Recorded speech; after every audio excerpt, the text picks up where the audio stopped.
할렐루야. 하나님께서 이 시간 크신 은혜와 사랑을 우리 모두에게 베풀어 주실 줄 믿습니다. 송수원 시인의 변방에서 피는 꽃이라는 시가 있습니다. 한번 들어보시기 바랍니다.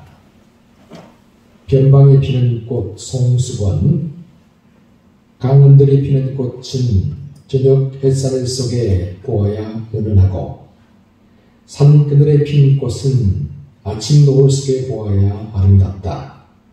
그러므로 자연은 우리 시의 첫 문장이며 마침표다. 꽃 한 송이 오늘도 변방에 숨어서 핀다. 여러분, 변방은 도시로부터 멀리 떨어져 있는 곳이죠. 문화의 혜택이나 사람들의 발길이 잘 안 닿는 곳이기도 합니다. 그래서 사람들이 잘 알지 못할 뿐만 아니라 실제로 관심을 두지 않는 곳입니다. 그런데 이런 변방에도 꽃이 핍니다. 사람들이 알아주건 알아주지 않건 상관없이 강원등에서도 꽃이 피고 산 그늘에서도 꽃이 핍니다.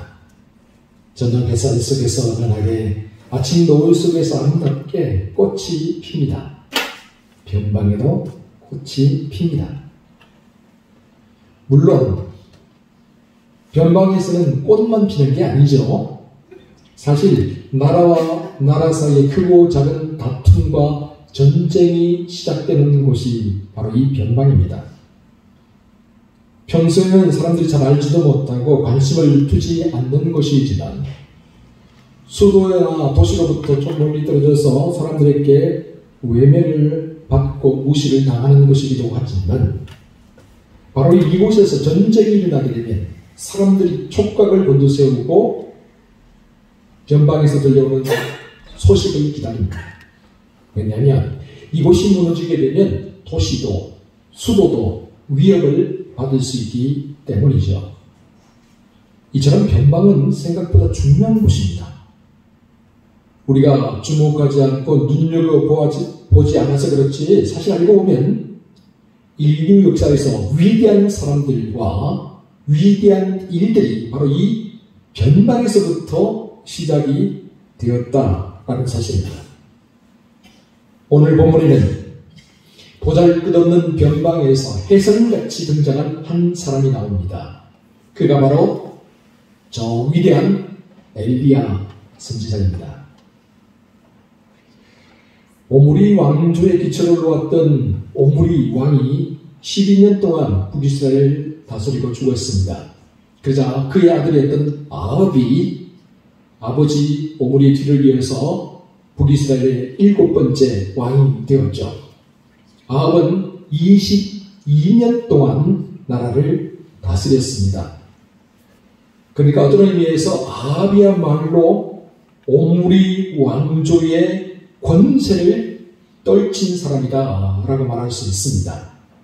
그래서 여러분, 오므리 왕조가 망하고 에후 왕조, 그 뒤에 왕조가 들었었지만 북이스라엘이 멸망당하는 그 순간까지 이웃 나라들이 북이스라엘 밖에서 오므리의 집이라 그렇게 불렀다고 합니다.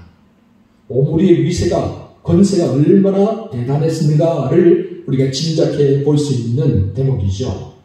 이처럼 아합은 정치적으로나 군사적으로나 경제적으로나 막강한 힘과 권세를 발휘했던 사람이었습니다. 그런데 아합은 이러한 번영, 이러한 권세, 이러한 풍요로움을 여호와 하나님이 주신 것이 아니라 바알과 아세라가 준 것이라고 믿었습니다. 그래서 아합은 그의 아내 이세벨과 더불어 바알과 아세라를 음란하게 숨겼고, 여호와 하나님 믿는 신앙인들을 보이는 대로 잡아 죽였습니다. 마치 바퀴벌레를 박멸하듯이 믿는 신앙인들을 북이스라엘에서 말살시켜버리려고 했던 것이죠. 이런 와중에 혜성같이 등장한 인물이 바로 저 유명한 엘리야 선지자입니다. 엘리야는 참으로 위대한 하나님의 사람이었죠. 여러분, 그가 기도한 즉 3년 6개월 동안 땅에 비가 내리지 않았습니다.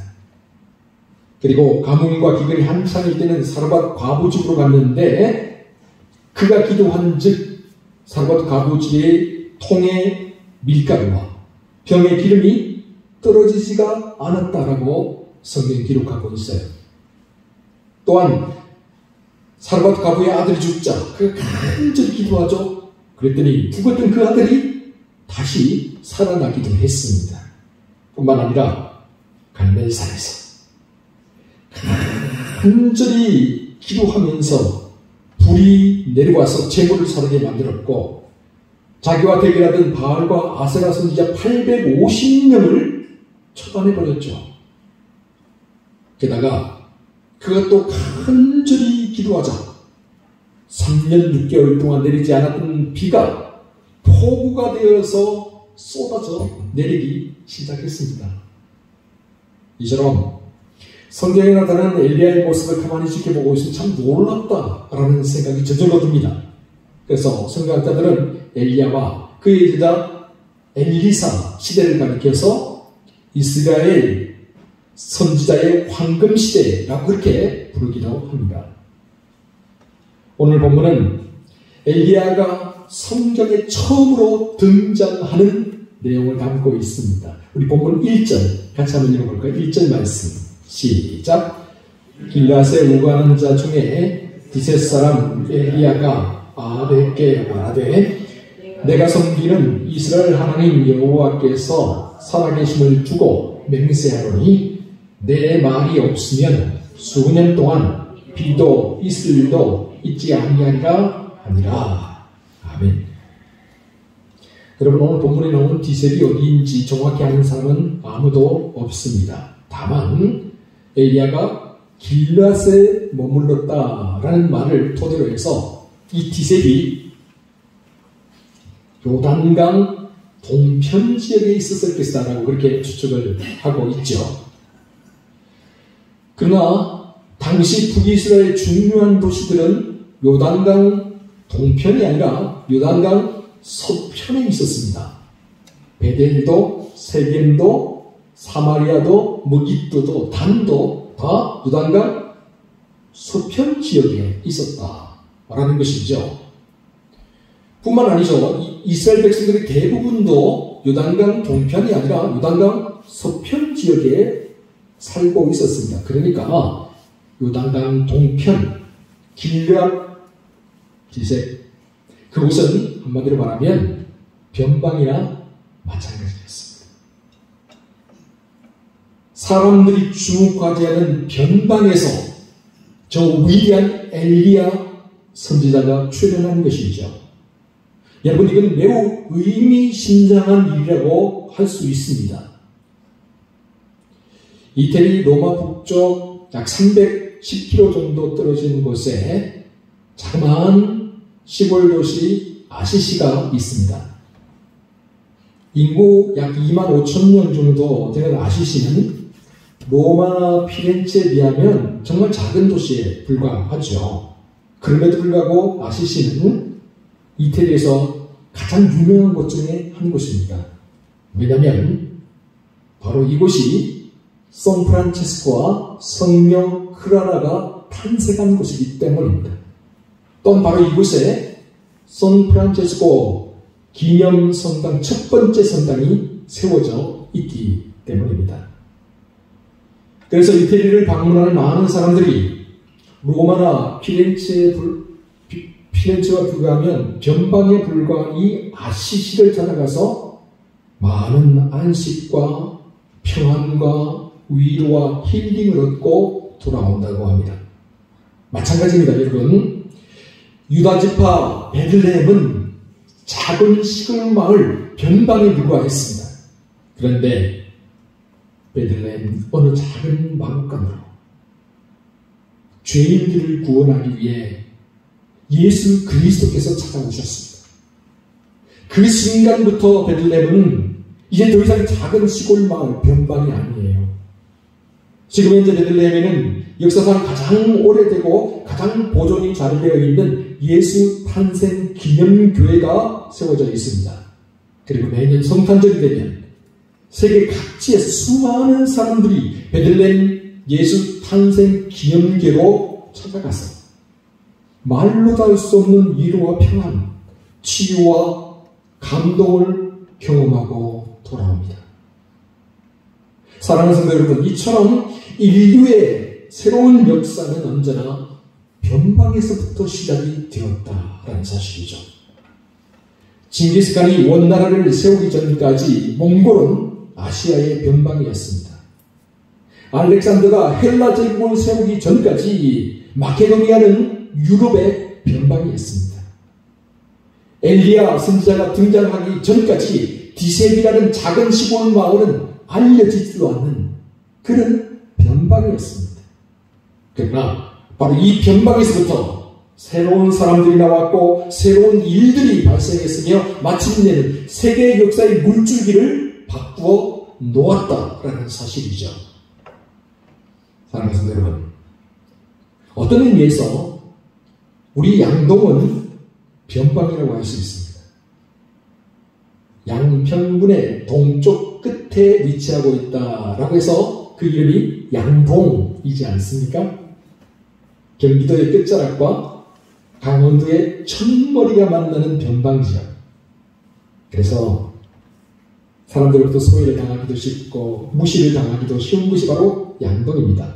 그러나 여러분, 우리는 진정한 변화, 혁신이 언제나 중심부가 아닌 주변에서부터, 변방에서부터 시작되었다는 사실을 우리가 살펴보았습니다.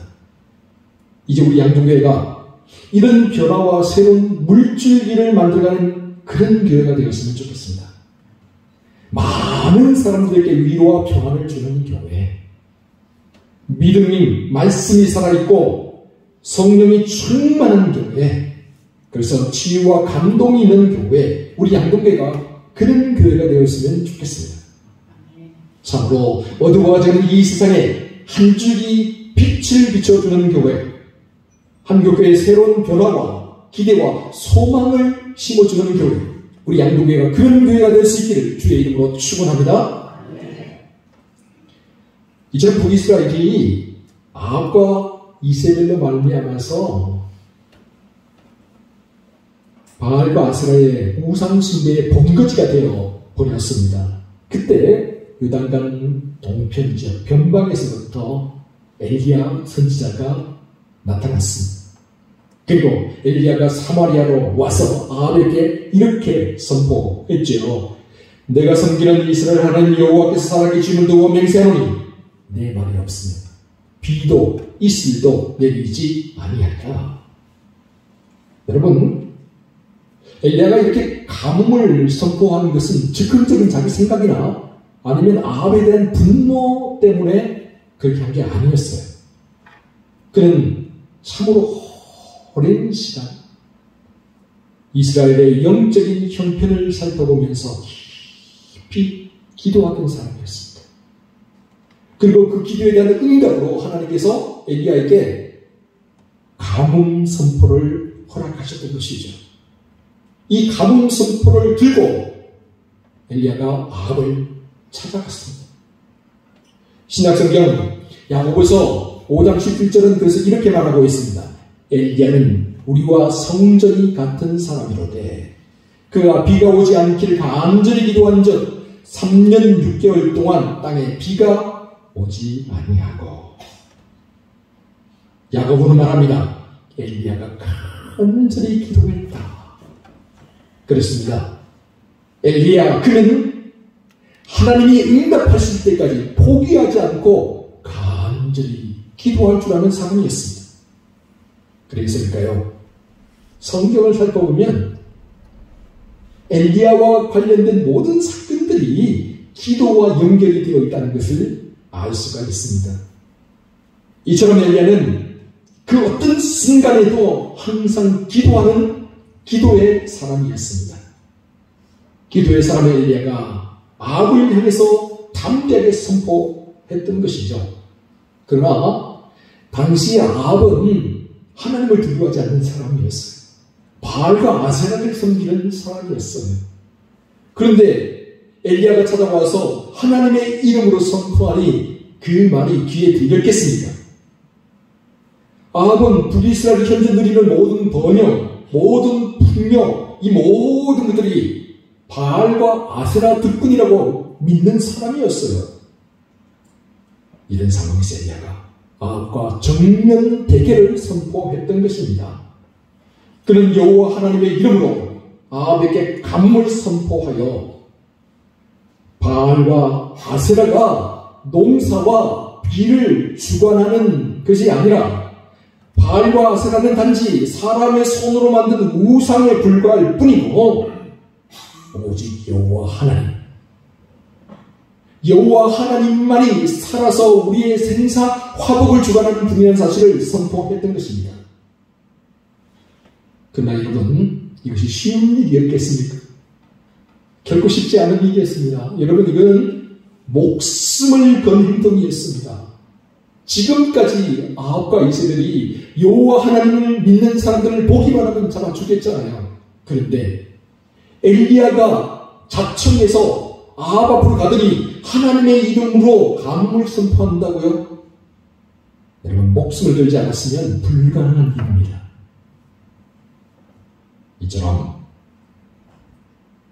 아합과 이세벨을 비롯하여서 북이스라엘 백성들이 우상 숭배를 하며 번영과 풍요로움에 취해서 살아가고 있을 때 기도의 사람 엘리야는 목숨을 걸고 하나님의 마음을 가슴에 품고 하나님의 뜻과 계획을 세상을 향해 담대하게 선포하며 살았다는 것입니다.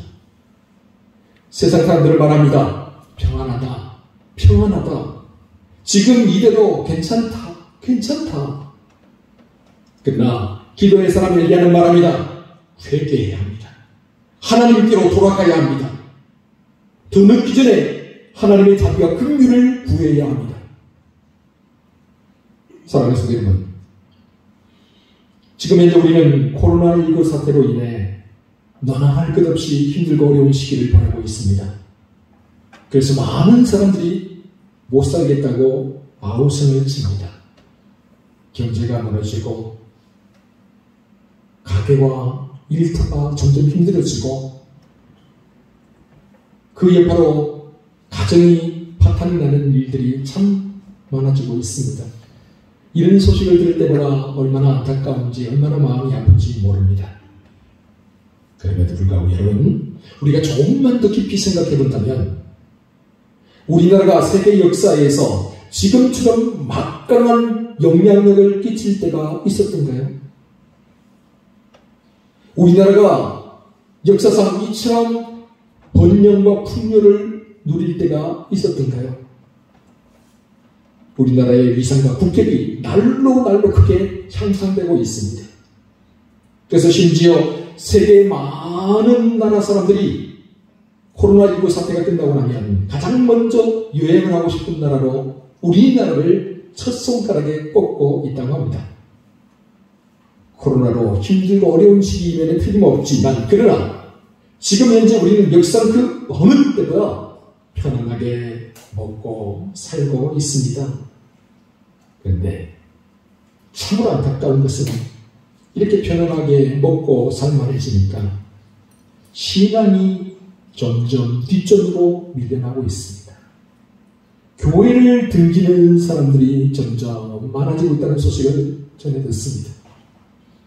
또한 코로나19를 핑계로 해서 그 신실하던 신앙인들조차도 그 열정적인 기도의 사람들조차도 점점 게을러지고 점점 나태해지고 있는 것만 같습니다. 여러분, 이제 다시 깨어 기도해야 합니다. 여러분, 이제 다시 우리가 경각심을 가져야 합니다. 우리 믿는 성도들이 잠들어버리면 이 나라의 소망의 불꽃이 꺼져버리고 말입니다. 우리 믿는 성도들이 기도의 두 손을 놓아버리면 이 나라의 희망의 끈이 사라져버리고 맙니다. 그러므로 오늘 나부터 엘리야처럼 기도할 수 있기 바랍니다. 오늘 나부터 엘리야처럼 하나님 말씀에 귀를 기울일 수 있기 바랍니다. 오늘 나부터 엘리야처럼 하나님의 뜻과 계획을 세상을 향해 선포하며 살아갈 수 있기 바랍니다. 참으로 오늘부터, 바로 지금 이 순간부터 하나님이 살아서 역사하시는 분을 담대하게 선포하며 살아가는 저희들 모두가 되시기를 주의 이름으로 축원합니다. 이렇게 느닷없이 저 변방 시골 사람 엘리야가 나타나더니 가뭄을 선포해요. 그러니 아합과 이세벨이 귀담아 들었겠습니까? 처음에는 콧방귀도 끼지 않았을 거예요. 아합과 이세벨은 변방 출신의 엘리야를 철저하게 무시하고 외면했겠죠. 그러나 엘리야가 선포한 대로 가뭄이 시작되었습니다. 그러자 북이스라엘 일대 소동이 벌어지기 시작했죠. 백성들이 우왕좌왕하기 시작합니다. 엘리야가 믿는 하나님이 참된 하나님인가? 바알 왕과 이세벨 왕비가 믿는 이 바알과 아스라가 참된 신이 아닌가? 그러자 아합과 이세벨이 엘리야를 잡아들이려고 혈안이 되었습니다. 이대로 놔두면 정말 곤란해지는 거예요. 엘리야를 처리하지 않으면 이 가뭄과 기근이 끝나지 않을 것만 같았던 것이죠. 그러자 순식간에 엘리야가 죽을 위기에 처하게 되었습니다. 여러분, 북이스라엘에서 아합과 이세벨의 눈을 피해서 엘리야가 어디에 숨을 수 있겠습니까? 그래서 하나님께서 친히 엘리야를 인도해 가십니다. 하나님께서 친히 엘리야를 그리 시내가로 보내죠. 그리고 하나님께서 까마귀들을 통해서 아침과 저녁으로 엘리야에게 빵과 고기를 가져주게 했습니다. 여러분, 우리나라도 역시 마찬가지였겠지만 저 옛날 이스라엘에서는 보통 사람들은 고기를 마음대로 먹을 수가 없었어요. 왕이나 고관 대작들만 고기를 마음껏 즐길 수가 있었겠죠. 그래서 보통 사람들은 왕이나 고관 대작들이 잔치 자리를 배설하고 그 잔치 자리에 초대를 해야 비로소 마음껏 고기를 먹을 수가 있었어요. 그러므로 엘리야가 아침과 저녁으로 고기를 먹었다라는 것은 만왕의 왕 되신 하나님께서 그리 시내가에 잔치자리를 배설하고 엘리야를 그곳에 초청한 것과 같은 그런 모습이라고 말할 수가 있습니다. 하나님께서 기도의 사람 엘리야를 마치 귀한 손님을 대접하듯이 까마귀를 통해서 매일매일 빵과 고기를 갖다 주어 대접하며 먹게 하셨던 것이죠. 저는 이 부분을 읽을 때마다 생각나는 이야기가 하나 있어요. 기도의 사람 안산 제일교회 원로 고은 목사님 이야기입니다. 고은 목사님이 호남신학교를 다닐 때 빛골 광주 그 변방 어느 작은 시골 마을에서 목회를 하게 되었습니다. 사모님이 첫 딸을 임신하고 6개월쯤 되었을 때 그의 겨울이었습니다. 하루는 눈이 엄청나게 많이 왔다고 그래요. 조금 가까운 곳은 발목, 조금 먼 곳은 이게 무릎까지 잠기만 그렇게 눈이 많이 와서 사람들이 오고 가기가 불편하게 되었던 것이죠. 그런데 그날따라 안타깝게도 쌀독에 쌀이 똑 떨어져 버리고 말았어요.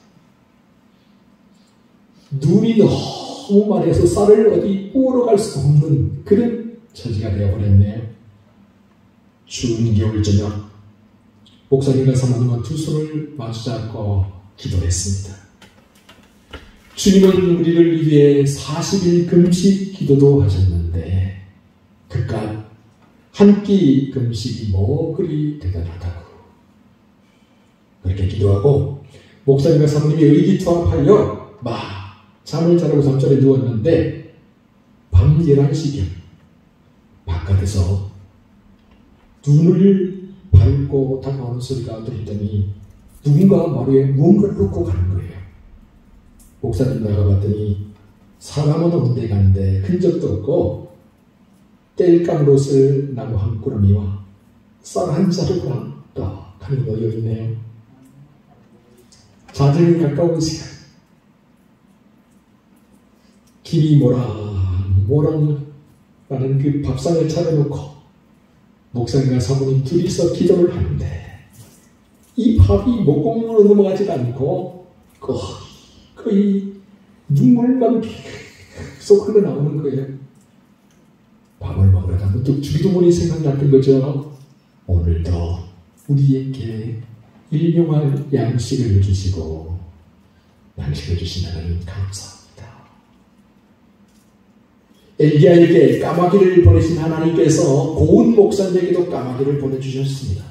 이처럼 기도의 사람들, 날마다 간절히 기도하는 사람들, 하나님은 그런 사람들을 절대 외면하신 적이 없습니다. 사랑하는 성도 여러분, 성경은 엘리야를 이스라엘 많은 선지자 중에 한 명이라고 그렇게 말하지 않습니다. 성경은 엘리야를 바로 그 선지자라고 부를 만큼 모든 선지자의 표준으로 삼고 있습니다. 엘리야가 이처럼 위대하고 특별한 선지자가 될 수 있었던 것은 그가 그 어렵고 힘든 와중에도 세상과 나라를 원망하지 않고 시대와 환경을 탓하지 않고 하나님께 간절히 기도하는 사람이었기 때문입니다. 엘리야가 위대한 기도의 사람이었기 때문에 위대한 하나님의 사람이 될 수 있었던 것이죠. 그렇다면 오늘 우리는 어떻습니까? 오늘 우리는 엘리야처럼 하나님을 간절히 찾으며 살고 있습니까? 진정 목마른 사슴이 시냇 물을 찾는 것처럼 간절히 사모하는 마음으로 하나님을 찾고 구하며 살아가고 있습니까? 오늘날 많은 신앙인들이 하나님을 찾는 것에 너무 무관심한 것 같습니다. 세상 일에 바빠서 너무 할 일이 많다고 그래요. 사는 것이 너무 고단하고 너무 복잡하고 혼란스러워서 하나님을 찾을 시간조차 없다고 그래요. 그러나 여러분, 그럴수록 더욱더 하나님을 찾고 하나님을 부르짖어야 합니다. 종교계가 마르틴 루터는 그 바쁜 와중에도 이렇게 말을 합니다. 바쁠수록 더욱 기도해야 되고 바쁘기 때문에 더욱 더 기도해야 합니다. 여러분, 내 힘과 내 능력으로 세상을 살아가려면 너무나 힘이 듭니다. 내 지혜와 내 경험으로 우리 앞에 주어진 모든 문제를 해결하려고 하면 더욱더 문제가 복잡해집니다. 그래서 하나님께서 그에게 기도할 수 있는 특권을 허락해 주셨습니다. 성도는 하나님의 얼굴을 구하고 하나님의 뜻을 물으며 살아가는 사람들입니다. 하나님께서 주신 지혜로 성령의 능력으로 살아가는 사람들입니다. 그러므로 엘리야처럼 하나님을 찾으시기 바랍니다. 부지런히 찾으시기 바랍니다. 그러면 엘리야처럼 하나님을 만나게 될 것입니다. 하나님의 음성을 듣게 될 것입니다. 일하는 애가 오늘 이 자리에 모인 우리 모두에게 임하시기를 주의 이름으로 축원합니다. 기도하겠습니다.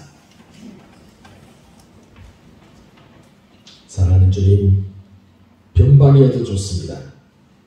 사람들이 무시하고 외면해도 좋습니다. 주님과 함께 할 수 있다면 오롯이 빛날 수 있고, 주님과 함께 할 수 있다면 은은하게 아름답게 꽃피울 수 있기 때문입니다. 주님과 함께 할 수 있으니 참된 복이요 참된 기쁨입니다. 사랑하는 주님, 그러므로 언제나 주님을 목말라며 살게 하여 주옵소서. 주님을 간절히 찾고 구하며 살게 하여 주옵소서. 그래야 주님의 뜻과 계획을 바르게 분별하게 하시고 영적으로 깨어있어 이 세상을 향해 하나님의 말씀을 담대하게 선포하며 살게 하여 주옵소서. 주님, 오늘 우리 모두가 엘리야의 마음을 가지게 하시고 우리 양동의 성도들이 엘리야처럼 쓰임받게 하여 주옵소서. 이 모든 말씀을 우리 구주 예수 그리스도의 이름으로 기도하옵나이다. 아멘.